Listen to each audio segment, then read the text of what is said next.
Mayers బాలభవన్లో పూర్వ విద్యార్థుల సమ్మేళనం ఘనంగా జరిగింది. ఈ సమ్మేళనానికి బిషప్ ధమన్ కుమార్ ముఖ్య అతిథిగా విచ్చేసి విద్యార్థులను ఆశీర్వదించారు.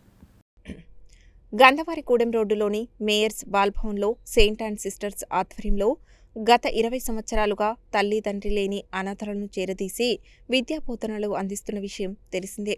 ఇందులో విద్యను అభ్యసించిన కొంతమంది విద్యార్థులు నర్సులుగా ప్రైవేట్ కంపెనీలలో ఉద్యోగాలు చేస్తున్నారు. మరికొంతమంది ఐఏఎస్ కోచింగ్లో ఉన్నారు. వీరు బుధవారం పూర్వ విద్యార్థుల సమ్మేళనం నిర్వహించారు. ఈ సమ్మేళనానికి బిషప్ ధమన్ కుమార్ ముఖ్య అతిథిగా విచ్చేసి విద్యార్థులను ఆశీర్వదించి మాట్లాడుతూ మానవ సేవయే మాధవ సేవ అనే దానికి నిర్వచనంగా Saint Ann's sisters mayor Balabhavan అని అభినందించారు. విద్యార్థులు సైతం కష్టపడి చదివి ప్రయోజకులై తిరిగి పూర్వ విద్యార్థుల సమ్మేళనం ఏర్పాటు చేసుకోవడం అభినందనీయమని అన్నారు.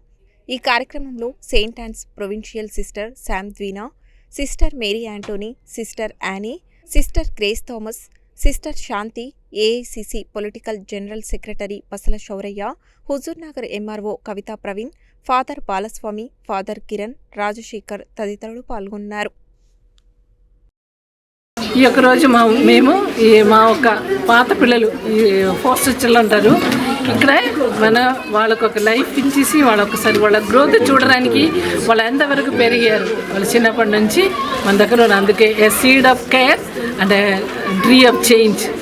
వాళ్ళ లైఫ్ వాళ్ళు బయటికి వెళ్ళి బ్రతికినప్పుడు వాళ్ళకు మరీ ఎక్కువ మన బాలభవన్ విలువ తెలిసింది. ఈ హోమ్లో ఉండి వాళ్ళకి దొరికినదాన్ని వాళ్ళ జీవితంలో ప్రాక్టీస్ చేస్తూ మంచి జీవితం నయించడానికి ప్రయత్నిస్తాను అనమాట. వాళ్ళకు మంచి భవిష్యత్తు రావాలని మేము కోరుతూ ఇప్పుడు కూడా చాలామందికి మేము సపోర్ట్ చేస్తున్నారు. వాళ్ళు ముందుకు వెళ్తూ ఉండే వాళ్ళ జీవితంలో వచ్చిన కష్టాలు సుఖాలన్నీ చూసి ఇప్పుడు కూడా సహాయం చేస్తూ కొంతమంది పోస్ట్ బీఎస్సీ లేకపోతే సివిల్ ప్రిపేర్ చేయడం దాన్ని సహాయం చేస్తూ ఇంకా వాళ్ళ అభివృద్ధి కోసం మేము కోరుతూ వాళ్ళకి సహాయం చేస్తున్నాము. పూర్వక కృతజ్ఞతలు ధన్యవాదాలు తెలియజేస్తున్నాను. ఈ విధంగా ఈ అమ్మాయిల్ని ఈ స్త్రీలను కాపాడుతూ క్రమశిక్షణలో పెంచుతూ వారికి కావాల్సిన సదుపాయాలన్నీ కల్పిస్తూ వాళ్ళలో ఒక విధమైనటువంటి ఆ యొక్క సంతృప్తి, మేము బాగుపడాలి, మా జీవితాలు బాగుపడాలి, మా కాళ్ళ మీద నిలబడాలి అన్నట్టుగా ఆ యొక్క కాన్ఫిడెన్స్, ఆత్మశక్తి, ఆత్మస్థైర్యం ఉంటాం కదా, ఆ విధంగా మనం కల్పించగలిగితే వీళ్ళు ఎక్కడ ఉన్నా ఏ పని చేసుకున్నా వాళ్ళ జీవితాలు స్థిరంగా బలంగా సాగించుకుంటూ వాళ్ళ కుటుంబాలను సరిదిద్దుకుంటూ సమాజానికి ఎన్నో రెట్లు సేవలు చేసేటువంటి ఆ భాగ్యాన్ని నోచుకుంటారు. అంచేత పిల్లలు మీకు ఇచ్చినటువంటి అవకాశాన్ని మీరు మర్చిపోకుండా సద్వినియోగం చేసుకుంటూ మీ జీవితాలు మీరు బాగు చేసుకుంటూ ఇంకా ఎంతోమంది దిక్కులేని వాళ్ళు ఉన్నారు, అనాథులు ఉన్నారు, అభాగ్యులు ఉన్నారు, నిర్భాగ్యులు ఉన్నారు, కష్ట నష్టాలు అనుభవించే పిల్లలు ఉన్నారు, స్త్రీలు ఉన్నారు.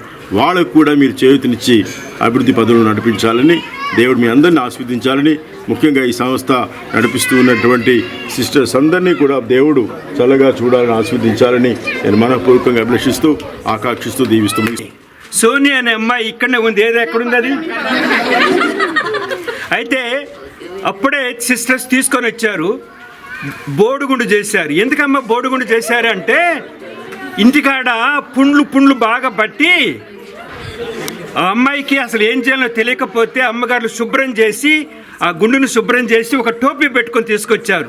ఆ అమ్మాయి ఈ స్టేజ్ మీద 2009లో డాన్స్ వేసింది. ఇప్పుడు చూడండి, ఇదే అమ్మాయి ఇగో స్టేజ్ మీద మైక్ పట్టుకొని అందరినీ కూడా అదరగొడుతుంది. అంటే చూడండి, సిస్టర్స్ పనికిరాని పిల్లల్ని, గ్రామాలలో దేనికి పనికిరానని చెప్పిన పిల్లల్ని తీసుకొని వచ్చి వాళ్ళని పెంచి పెద్ద చేసి ఈరోజు సమాజానికి ఉపయోగపడే వాళ్ళనిగా చేశారు. కాబట్టి ఈ కాంగ్రిగేషన్కి మా యొక్క డయాసిస్ తరపున మేము ప్రత్యేకంగా వందనాలు చెల్లించుకుంటున్నాం. ఈ యొక్క సేవలని గుర్తించి వారు పూర్తిగా మనకి ఎటువంటి సేవలు అంటే గవర్నమెంట్ చేయాలని చేస్తాను కూడా ఉన్నారు. ఇంకొక విషయం ఏంటంటే గౌరవ్ ఉప్పల్ గారు కూడా ఇక్కడికి వచ్చి సిస్టర్స్కి వారి పూర్తి సహాయ సహకారాన్ని అందించిన కలెక్టర్ గారు కూడా ఉన్నారు.